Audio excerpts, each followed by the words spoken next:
যদি লজ্জা ঘৃণা বলে কোনো জিনিস থাকতো পাকিস্তানের ভেতরে, তাহলে পাকিস্তান কখনোই এই জিনিসটা ভারতকে জিজ্ঞাসা করতো না। তারা ভাবছে যে একদিকে লস্করি তৈবার হিজবুলের মতন সোর ফ্যাক্টরি সংগঠনকে ভারতের ভেতরে পাঠিয়ে ভারতের ভেতরে হামলা করাবে, আর অপরদিকে তাদের বিউটিফুল মন্ত্রী থোবরাকে পাঠিয়ে তারা ভারত থেকে পয়সাকে কামাবে। কিন্তু তাদের এই স্বপ্ন শুধু স্বপ্নই রয়ে গেল, কেননা ভারত এখন সোজা ভাষায় তাদের অকাতকে দেখিয়ে দিয়েছে। চলুন এই খবরটা আপনাদের বিস্তারিতভাবে জানাই, তবে তার আগে ছোট্ট রিকোয়েস্ট যে ভিডিওটিকে প্লিজ আগে একটি ছোট্ট লাইক করুন, আর চ্যানেলটিতে নতুন হলে সাবস্ক্রাইব, কারণ আপনার ছোট্ট লাইক কমেন্ট শেয়ার আমাকে ইন্সপায়ার করে এরকম টাইপের ভিডিও আপনাদের সামনে তুলে ধরার জন্য। চলুন সবকিছু জানাই বিস্তারিত। প্রথমে আপনারা এই আর্টিকেলটিকে ভালোভাবে পড়ুন, যেটাতে এটাই বলা হয়েছে ভারত প্রায় 4টি নতুন দেশকে ব্রিক্সে যুক্ত করেছে, যে দেশটিতে ইজিপ্ট, ইরান, ইউএই, সৌদি আরব আর ইথিওপিয়ার মতো দেশ যুক্ত আছে। যদিও এই মুহূর্তে ব্রিক্সের অধ্যাপক চীন, কিন্তু সেখানে সমস্ত সিদ্ধান্ত ভারত আর রাশিয়ায় নাই। এই কারণে চীন পাকিস্তান হাজারবার বলার পরেও পাকিস্তানকে একটি সদস্য একদমই বানানো হয়নি, যেখানে খাড়ির দেশগুলোকে প্রথমে প্রাধান্য দেওয়া হয়। তো এখানে যখন ব্রিক্সের জায়গা পায়নি পাকিস্তান, তো পাকিস্তান এখন ফ্রিতে এখানে জায়গা নেবার ধান্দা করছে।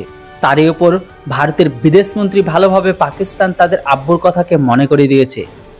আসলে বন্ধুরা, পাকিস্তানের বিউটিফুল বিদেশ রাজ্যমন্ত্রী হিনা রাব্বানি ভারতের প্রধানমন্ত্রী নরেন্দ্র মোদীকে 3.0-র জন্য শুভকামনা জানিয়েছে। এই শুভকামনা জানানোর সাথে সাথে হিনা রাব্বানি এটাও জানিয়েছে, ভারতে যখন আবার একটা নতুন সরকার গঠন হলো, তখন ভারত কেননা পাকিস্তানের সাথে নতুনভাবে আবার ব্যবসাকে শুরু করুক আগের মতো।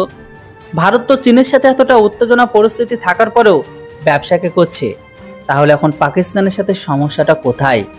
আর আমরা আশা করি যে ভারত সরকার পাকিস্তানের সাথে এই বিষয়ের উপর যেন একটু ভাবে।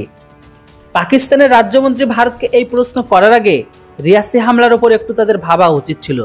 কাশ্মীরি ঘাটিতে যে হামলাকে করানো হয়েছে এর জন্য দায়ী কে? আর তাদের জন্যই তো যে সমস্ত সাধারণ লোকের প্রাণ গেল, তাদের কি হবে? পাকিস্তান বড়ই লজ্জা শরমের মাথা খেয়ে ফেলেছে এখন। ভারত যদি চীনের সাথে ব্যবসা করতে পারে, তাহলে পাকিস্তানের সাথে কেন নয়? তো বন্ধুরা, চীন যেমনই হোক, তারা কখনো এলএসিকে ক্রস করে ভারতের ভেতরে কখনো ধামাকা তো করেনি। যদিও এখনো কিছু কিছু ক্ষেত্রে ভারত বাধ্যতামূলক চীনের কাছে থেকে কিছু প্রোডাক্টকে কিনতে হয়, কিন্তু তবুও ভারত চীন থেকে নিজেদের ব্যবসাকে ধীরে ধীরে কমিয়ে দিচ্ছে।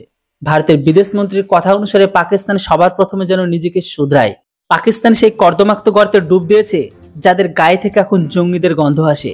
তাই যতক্ষণ পর্যন্ত এই আতঙ্কবাদী গন্ধ না যাচ্ছে, ততক্ষণ পর্যন্ত এদের সাথে কথা বলা তো দূরের কথা, তাদের সাথে এক টেবিলে বসবো না, ব্রিক্স এন্ট্রি তো দূরের কথা। এই স্টেটমেন্টটি আমাদের বিদেশমন্ত্রী স্যার এস জয়শঙ্কর স্যারজি নিজেই দিয়েছে। বিদেশমন্ত্রী জয়শঙ্কর আরো একবার ভারতের বিদেশমন্ত্রী পদকে সামলে ইতিহাসকে রচনা করলো, কেননা এখনো পর্যন্ত কোনো বিদেশমন্ত্রী লাগাতার 2বার বিদেশমন্ত্রী হয় না। তো বন্ধুরা, এবার আপনারা বলুন, আমাদের কি হিনা রাব কথা শুনে পাকিস্তানের সাথে কি ব্যবসা করা উচিত কি উচিত? অবশ্যই এর উপর আপনাদের মতামত কমেন্ট বক্সে লিখে জানান। Thanks for watching. Jai Hind, Vande Mataram.